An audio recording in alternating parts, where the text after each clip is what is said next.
मेरा नाम करिश्मा है। मेरी उम्र 30 साल है। मेरी शादी को 15 साल हो चुके हैं और मैं दिखने में बहुत गोरी हूँ। मेरे बाल कमर तक लंबे हैं। मैं सड़क किनारे एक होटल चलाती हूँ, जहाँ रोज सड़क पर से गुजरने वाले ड्राइवर खाना खाने और चाय पीने मेरे होटल में आते हैं। मेरे हाथ का घर जैसा खाना सभी ड्राइवरों को बहुत पसंद आता है और ड्राइवर लोग उस खाने की तारीफ करते नहीं थकते। आज जो कहानी मैं आपको सुना रही हूँ, वो उस समय की है जब बारिश का मौसम था। मेरे होटल पर एक ट्रक ड्राइवर आया। बाहर बहुत तेज बारिश हो रही थी, इस वजह से उसे गाड़ी चलाने में मुश्किल हो रही थी। उसने मुझसे कहा, क्या मुझे रात रुकने के लिए एक कमरा मिल सकता है? मेरे पास 2 ही कमरे थे, उनमें से एक पहले से किराए पर दिया हुआ था। वह ड्राइवर बहुत विनती करने लगा, इसलिए मैंने उसे अपनी रूम रात भर रुकने के लिए दे दी। मेरी शादी को 15 साल हो चुके थे, लेकिन अभी तक मेरा कोई बच्चा नहीं था। मेरा पति नीलेश बहुत शांत स्वभाव का था, लेकिन वह बहुत मेहनती था। हम दोनों मिलकर अपने होटल को संभालते थे। सुबह से रात तक हम दोनों ही वहाँ काम करते थे। हमारे पास वैसे तो ज्यादा पैसे नहीं थे और हमारी कमाई भी होटल से ज्यादा नहीं हो पाती थी, लेकिन फिर भी हमें भरोसा था कि एक दिन खूब पैसे आएंगे। अगर हमारे पास पहले से पैसे होते तो हम एक बड़ा होटल खोल चुके होते। ज्यादातर ड्राइवर चाय पीने के लिए ही रुकते थे और खाना में मैं रोटी, बट्टी, चोखा और चटनी और बनाती थी। यह मेरा मेन्यू था। लेकिन पंजाबी ड्राइवरों को पंजाबी खाना बहुत पसंद आता था। मुझे पंजाबी और चाइनीज खाना बनाना भी आता था, लेकिन मेरा पति चाहता था कि हमारा होटल सिर्फ बिहार और यूपी का ही खाना परोसे। कभी कभी ऐसा भी होता कि एक भी ग्राहक खाना खाने नहीं आता था। ऐसे में मेरे पति पास के एक छोटे तालाब में मछली पकड़ने चले जाते थे। वह अपने दोस्तों के साथ मछलियां पकड़ते और उन्हें बेचने के लिए मार्केट में ले जाते थे। जब मेरे पति घर पर नहीं होते थे, तो होटल का सारा काम मुझे ही संभालना पड़ता था। ऐसे में कुछ ग्राहक सिर्फ मुझे देखने के लिए होटल आते थे। उन्हें चाय तक पीना पसंद नहीं होता था, लेकिन मुझसे बातें करने के लिए आते थे। होटल के पीछे से एक हाईवे निकलता था, जहां से ट्रक और गाड़ियां गुजरती थी। इससे मेरे ग्राहक कम होने लगे थे। जो होटल और लॉज को जानते थे, वही लोग यहाँ आते थे। नए ड्राइवरों को होटल के बारे में पता ही नहीं चलता था। मेरे ग्राहक दिन ब दिन कम होते जा रहे थे। मेरा धंधा जैसे बंद होने की कगार पर था। घर में पैसों की कमी महसूस होने लगी थी। मछली पकड़ने से भी ज्यादा पैसे नहीं आ पाते थे। इसलिए मेरे पति शहर में मिस्त्री का काम करने चले गए। वहाँ मिस्त्री के काम के अच्छे पैसे मिलते थे और मेरे पति वही करने लगे। मेरे पति मुझसे कह रहे थे कि अब होटल बंद कर देना चाहिए, लेकिन मैं उनसे कहती थी कि नहीं, मैं घर में बैठकर क्या करूंगी। इसलिए मैंने होटल वैसे ही चालू रखा। अब मेरे पति मेरे पास 8-10 दिन तक नहीं आते थे। पति के दूर होने से उनकी कमी मुझे बहुत महसूस होती थी। हम एक दूसरे से बात भी नहीं कर पाते थे। पति की याद में मैं खो जाती थी। कभी सोचती थी कि वह पहले कितने अच्छे दिखते थे, लेकिन अब वैसे नहीं रहे। वह थोड़ा नशा भी करने लगे थे। पहले वह इतने खुशमिजाज थे कि उनकी हंसी देखकर मुझे भी अच्छा लगता था। उनके पास मोबाइल नहीं था, इसलिए जब वह काम पर चले जाते थे, तो यह पता नहीं चलता था कि वह गाँव कब आएंगे। हम दोनों बात भी नहीं कर पाते थे। पति की यादों में मैं अक्सर डूब जाती थी। कभी कभी वह मुझसे प्यार से कहते थे कि अब नशा नहीं करूंगा।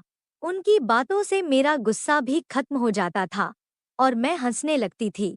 मेरी कोई औलाद नहीं थी, जिससे मैं बहुत दुखी रहती थी और मेरे पति को भी औलाद की चाह थी। पति मुझे कहते थे कि मैं तुम्हें सुख नहीं दे पाया और मैं उन्हें समझाने की कोशिश करती थी कि सब ठीक हो जाएगा। पैसे की कमी के कारण वह अक्सर निराश हो जाते थे और उनकी निराशा मुझे भी दुखी कर देती थी। लेकिन मैंने कभी कोई जिद नहीं की। एक दिन बारिश हो रही थी और रात का समय था। तभी एक ट्रक मेरे होटल के सामने आकर रुका। मैं होटल बंद करने ही वाली थी, तभी एक ट्रक ड्राइवर आया। उसने टॉर्च जलाकर होटल की तरफ देखा और मुझसे पूछा, क्या खाने को कुछ मिलेगा? मैंने कहा, हाँ, मैं अभी गर्म खाना बना देती हूँ। पहले मैंने उसे चाय बनाकर दी, फिर खाना बनाने में लग गई। 20 मिनट के अंदर मैंने उसे खाना परोस दिया। उसने भरपेट खाया और बोला, आपके हाथ का खाना बहुत स्वादिष्ट है। मैंने उसे धन्यवाद दिया। वह बोला, बारिश बहुत तेज है, मैं गाड़ी नहीं चला पाऊंगा। क्या यहाँ रुकने को कोई जगह मिलेगी? मेरे पास 2 कमरे थे, जिनमें से एक किराए पर था। वह स्वभाव से बहुत अच्छा लग रहा था, इसलिए मैंने सोचा कि ग्राहकों की संख्या वैसे ही कम हो गई है, उसे मना करना सही नहीं होगा। मैंने कहा, एक कमरा है, लेकिन उसमें मैं रहती हूँ। उसने कहा, कोई बात नहीं, मैं वहाँ एडजस्ट कर लूंगा। वह ट्रक से अपना बैग लेकर आया। मैंने उसे कमरे में ले जाकर जगह दी। कमरे में 2 पलंग थे। उसने अपना बैग रखा और एक पलंग पर आराम करने लगा। मैं होटल के बाकी काम निपटा रही थी। वह एक पलंग पर सो गया और दूसरे पर मैं। रात के करीब 2 बज रहे थे। बारिश रुकने का नाम नहीं ले रही थी। बिजली भी चमक रही थी। मैंने देखा कि वह ठंड से कांप रहा था। मुझे उस पर दया आई। मैंने अपनी एक चादर उसे ओढ़ा दी।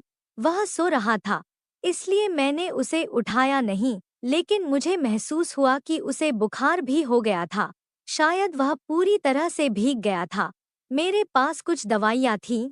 मैंने उसे उठाया और कहा, आपको तेज बुखार है, ठंड और सर्दी हो गई है, यह दवाइयाँ ले लीजिए, इससे सुबह तक आराम मिलेगा।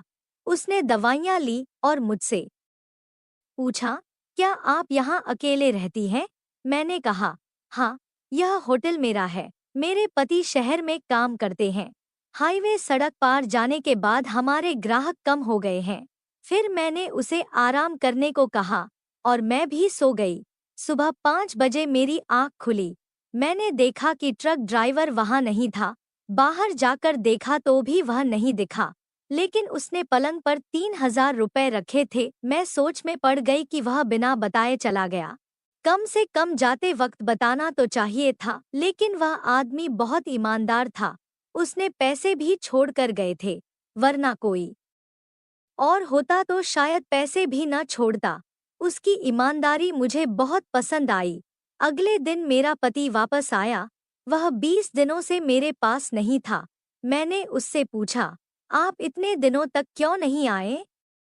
कहाँ चले गए थे?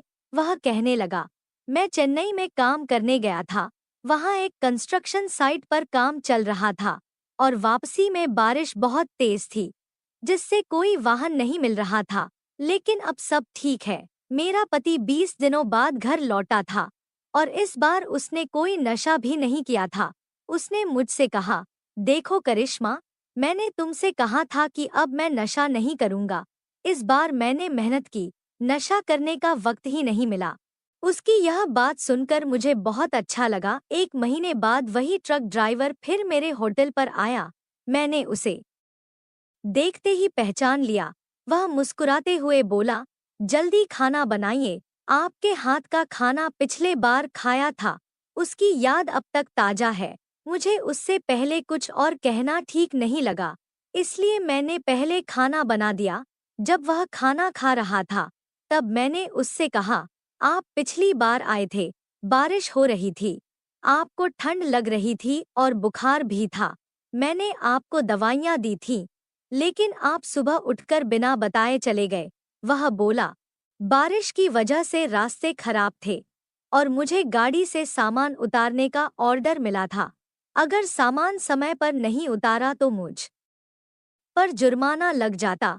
आपको सुबह उठाने का मन नहीं हुआ, इसलिए मैंने बिल वहीं रख दिया और निकल गया। मैंने उससे कहा, आप वाकई बहुत ईमानदार हैं। उसने बताया, मैं पंजाब का रहने वाला हूँ। मेरी 2 गाड़ियाँ हैं, एक गाड़ी मेरा छोटा भाई चलाता है और दूसरी मैं। फिर वह कहने लगा, आपके हाथ का खाना इतना स्वादिष्ट है कि आपको होटल बड़ा करना चाहिए। मैंने उसे बताया, इसके लिए बहुत पैसा चाहिए, जो हमारे जैसे गरीबों के पास नहीं है। इसी होटल से हमारा घर चलता है। उसने जाते समय भी 3,000 रुपए देकर कहा, मुझे बिल का हिसाब नहीं चाहिए, आप अगले बार अच्छी सर्विस दीजिए। मैंने कहा, आपको सिर्फ 32,325 रुपए देने थे, लेकिन वह हंसते हुए बोला, रहने दीजिए, बस अगली बार और अच्छा खाना खिलाइए। उसका बात करने का तरीका बहुत मीठा था और उसकी ईमानदारी ने मेरे दिल में जगह बना ली थी। ऐसा लगा जैसे वह कोई अपना ही हो। वह चला गया और तभी मेरा पति वापस आ गया। मैंने अपने पति को उस ड्राइवर के बारे में सारी बात बताई और यह भी बताया कि उसने पिछले महीने 3,000 रुपए भी दिए थे और अब भी उसने खुशी खुशी 3,000 रुपए देकर गया। मेरा पति भी हंसने लगा और कहने लगा, करिश्मा, तुम्हारे हाथ में वैसी ही जादू है, इसलिए ये ट्रक ड्राइवर तुम्हारे खाने से बहुत खुश हो जाते हैं। उस ट्रक ड्राइवर ने मुझसे कहा था कि अब 5 दिनों में ट्रक खाली होगा और फिर इसी रास्ते से लौटते समय भाड़ा मिलेगा, तब मैं वापस आऊंगा। मैंने अपने पति को बताया कि वह 5 दिनों में वापस आने वाला है। मैं और मेरा पति अपने अपने काम में लग गए, लेकिन जैसा उसने कहा था, वह 5 दिनों बाद वापस आ गया। मेरा पति भी उस समय होटल में ही था। मैंने उसे देखकर तुरंत अपने पति को आवाज दी, ए जी, सुनिए, वो ट्रक ड्राइवर वापस आ गया है। मेरा पति किचन में काम कर रहा था। मैंने उसे बैठने के लिए टेबल लगाई, उसने खाने का ऑर्डर दिया और मेरा पति किचन से बाहर आया, लेकिन उसे देखकर वह थोड़ी देर तक वहीं खड़ा रह गया, जैसे कि उसे किसी सोच में डाल दिया हो। मैंने अपने पति से पूछा, क्या हुआ जी? आप उसे देखकर ऐसे क्यों रह गए? वह ट्रक ड्राइवर तुरंत उठकर चला गया। तब मेरे पति ने कहा, तुम्हें पता नहीं वह आदमी कौन है? वह कोई आम आदमी नहीं है। मैंने अपने पति से पूछा, आखिर क्या हुआ? आप मुझे साफ साफ बताइए।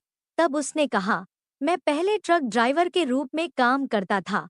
यह भी उसी ट्रक में मेरे साथ हेल्पर के तौर पर काम करता था। लेकिन एक बार जब हम पेट्रोल पंप पर सो रहे थे, ट्रक चोरी हो गया और इसने मुझ पर आरोप लगाया कि मैंने माल के साथ ट्रक चोरी किया है। मैंने कोई गलती नहीं की थी, लेकिन मालिक ने मुझ पर विश्वास नहीं किया। मुझे 1 महीने के लिए जेल में डाल दिया और मुझसे 5 लाख रुपए भी वसूल किए। उसी घटना की वजह से आज मैं कर्ज में हूँ और होटल चला रहा हूँ। मुझे अपने पति का दुख समझ में आया। मैं गहरे विचारों में डूब गई, लेकिन वह ट्रक ड्राइवर वापस होटल आया और मेरे पति से कहा, दोस्त, जो भी हुआ उसे एक सपना मानकर भूल जाओ। आज मैं अच्छी कमाई कर रहा हूँ।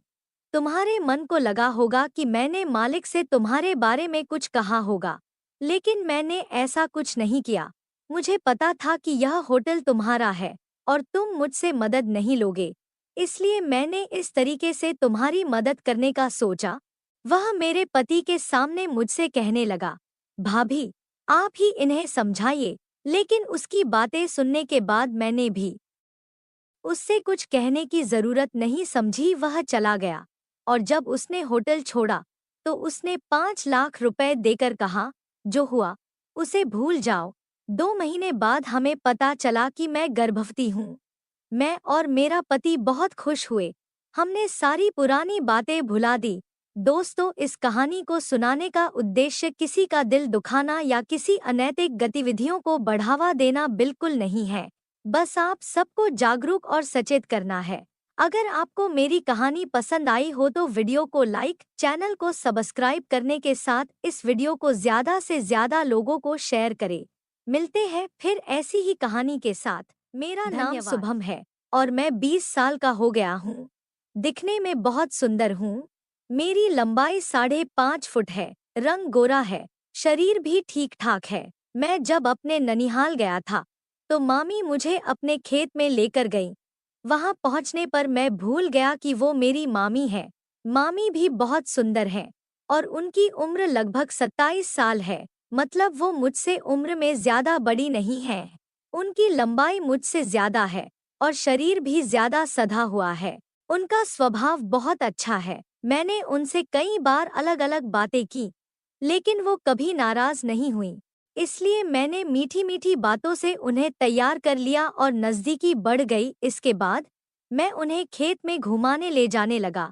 इस साल मैंने 12वीं पास की थी और एक प्राइवेट कॉलेज में बीए का फॉर्म भरा था, इसलिए कॉलेज जाना नहीं पड़ता था। मैं नानी को उनके घर छोड़ने आया था, क्योंकि वो अकेले आई थी। नानी ने कहा था कि वो अकेली चली जाएंगी, लेकिन मम्मी ने मुझे अकेले जाने नहीं दिया और मेरे साथ भेजा। मैं और नानी शाम को घर पहुंचे और घर पहुंचने पर केवल मामी ही घर में थी। मैंने घर में प्रवेश किया और मामी ने नानी के पैर छुए। मामी उस वक्त खुले बालों और हल्की साड़ी में बेहद आकर्षक लग रही थी। इसके बाद नानी ने मामा और नाना के बारे में पूछा, तो मामी ने बताया कि ससुर बाहर गए हैं और हफ्ते भर में लौटेंगे। फिर मामी ने हमारे लिए चाय बनाई। उसी समय नाना भी आ गए। नाना के आने पर मामी ने सिर पर पल्लू ले लिया। मैं थोड़ी देर नाना के साथ बैठकर बातें करता रहा। उन्होंने मम्मी, पापा और खेती के बारे में पूछा। शाम होने पर मामी खाना बनाने की तैयारी करने लगी। नाना पत्ते खेलने बाहर चले गए और नानी आंगन में पड़ोसन से बात कर रही थी। मैं हॉल में बैठा मामी के ख्यालों में खोया हुआ था। मैंने सोचा कि रसोई में जाकर मामी से बात करूं, लेकिन चूंकि मैं नया आया था, इसलिए झिझक हो रही थी। मामा की शादी के बाद यह मेरा ननिहाल का दूसरा दौरा था।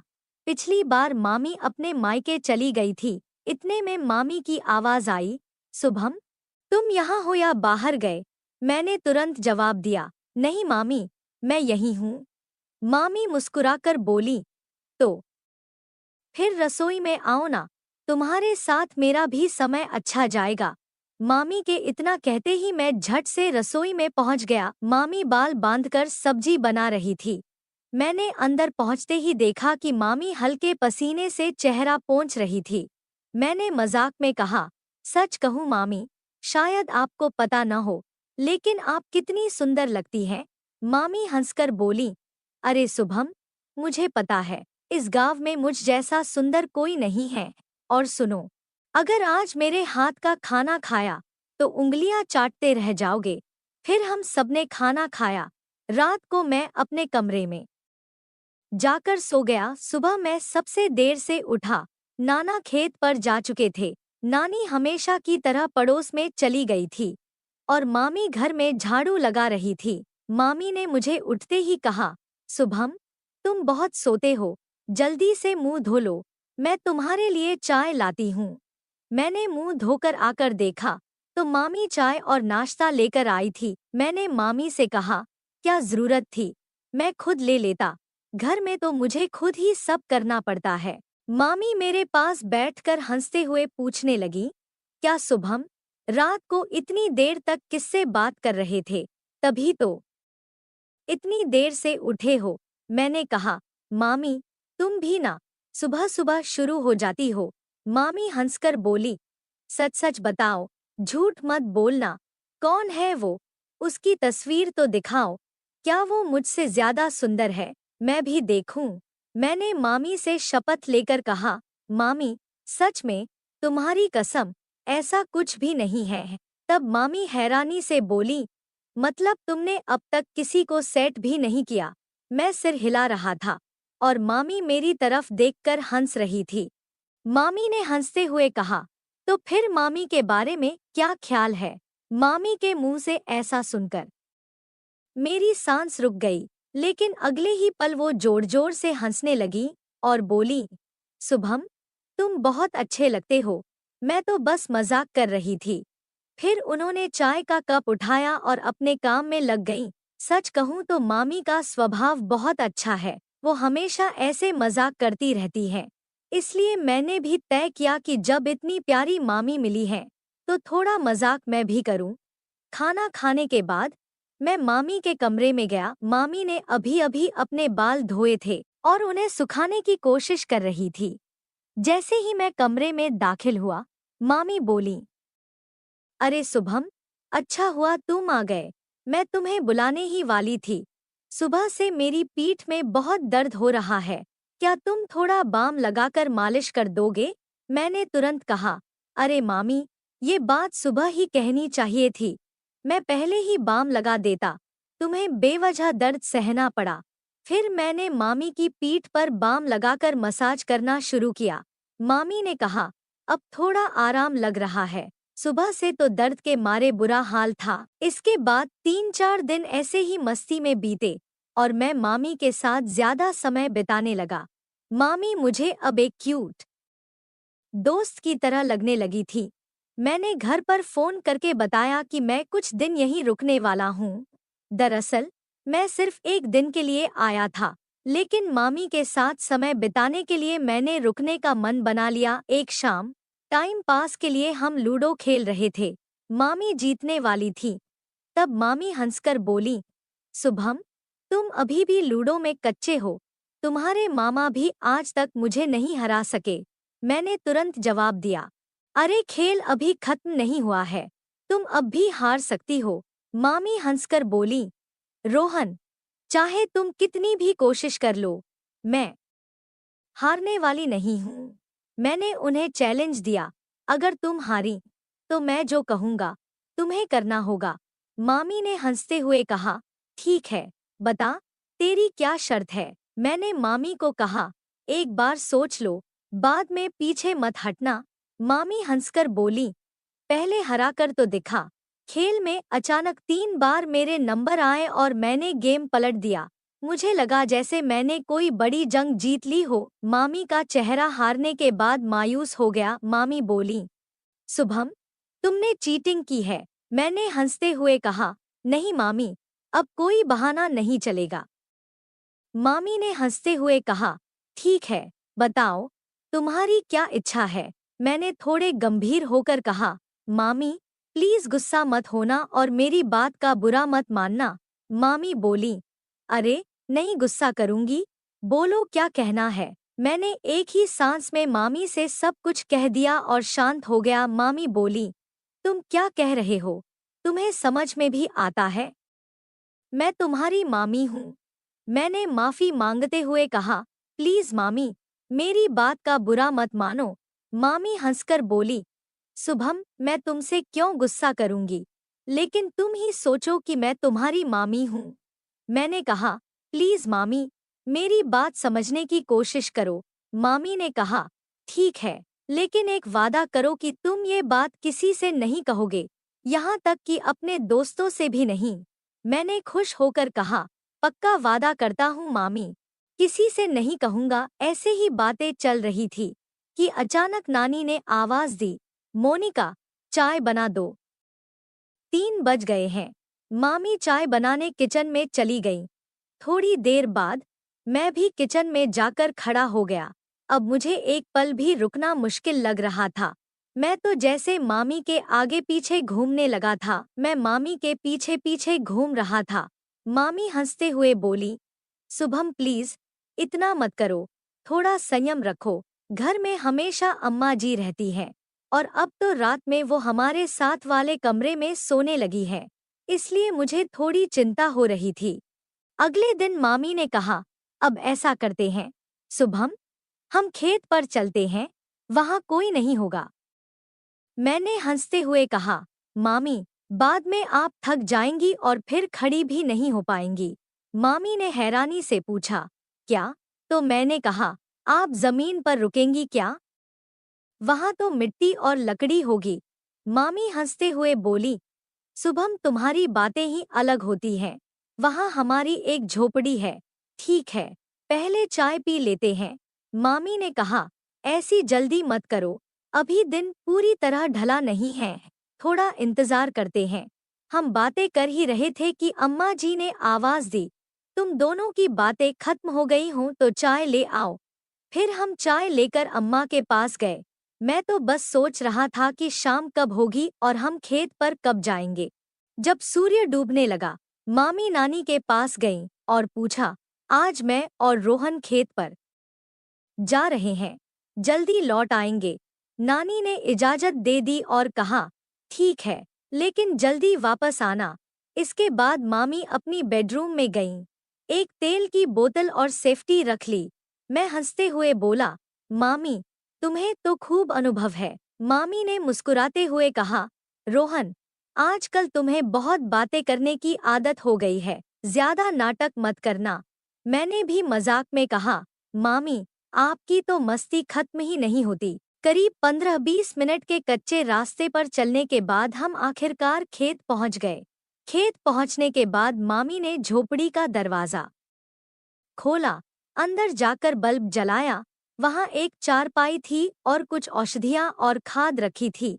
मामी ने कहा, रोहन, ये सब छोड़ो और अब मुझे अपनी सबसे अच्छी दोस्त समझो। इसके बाद मामी ने कुछ समय तक मुझसे बातें की। वो लगातार हंस रही थी। लगभग आधे घंटे बाद हमने दरवाजा बंद किया, हाथ पैर धोए और घर की ओर चल दिए। रास्ते भर मामी मुस्कुराती रहीं, लेकिन मैं थोड़ा परेशान था। मामी हंसते हुए पूछने लगी, अब कैसा लग रहा है, रोहन? मैंने जवाब दिया, मामी, बहुत अच्छा नहीं लग रहा। मामी ने कहा, खालीपन लग रहा होगा, लेकिन चिंता मत करो, शाम तक नॉर्मल हो जाओगे। फिर हम घर पहुंचकर खाना खाया और मैं सो गया। अगली सुबह मामी चाय लेकर आईं। मैंने उन्हें थैंक यू कहा। मामी हंसते हुए बोली, कल का धन्यवाद आज कर रहे हो। मैंने मामी से कहा, मामी, शायद कुछ गलत हुआ, ऐसा नहीं करना चाहिए था, क्योंकि आप मेरी मामी हैं। मामी ने हंसते हुए कहा, अब तुम्हें गलत लग रहा है, पर इसे याद रखना, चिंता मत करो। दोस्तों, इस कहानी को सुनाने का उद्देश्य किसी का दिल दुखाना या किसी अनैतिक गतिविधियों को बढ़ावा देना बिल्कुल नहीं है। बस आप सबको जागरूक और सचेत करना है। अगर आपको मेरी कहानी पसंद